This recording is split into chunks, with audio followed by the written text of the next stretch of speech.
নমস্কাৰ বন্ধুসকল। আজি মই এই আমাৰ পাণ বাগানখনত আহিছোঁ আৰু ভাবিছোঁ আপোনালোকক অলপ আজি মই পাণ বাগানখন দেখাম।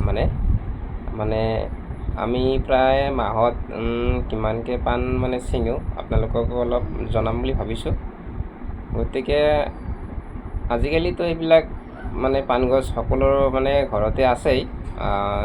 তামোল গছত লগাই এইটো গছ আৰু বেলেগ জাতিৰো পাণ গছ আছে, সেইবিলাক অলপ বেলেগ, কিন্তু আমাৰ এইখিনি মাটিত সিমান ভাল নহয়।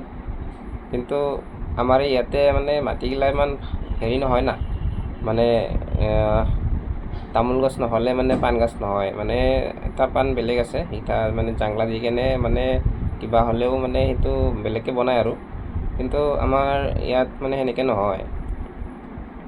তো আজি মই ভাবিছোঁ আপোনালোকক আজিলৈকে মই পাণ গছ দেখুওৱা নাই, তথাপিও আজি অলপ ভাবিলোঁ যে অলপ দেখাম আৰু। আমাৰ কিমানখিনি গছ আছে, ইমানখিনি গছৰ পৰা কিমানখিনি পাণ আহে প্ৰতি মাহে মাহে। মই ইমান পাণ নিচিঙো, তথাপিও অলপ চলপ হ'লেও কিবা কিবি চিঙো। তথাপিও মাহত 10-15 গোট এনেকৈ নহয়, 30-35 মান হয় আৰু এনেকৈ। আৰু চাওঁ কিবা হয়, কিমানখিনি হয়। পাণবিলাক অলপ বেছি দিন হৈ গ'লে পাণবিলাক অলপ পকি যায় তাৰমানে। সেইকাৰণে প্ৰতি মাহে মাহে পাণ ছিঙিবই লাগিব, নহ'লে গছবিলাকো বেয়া হৈ যায়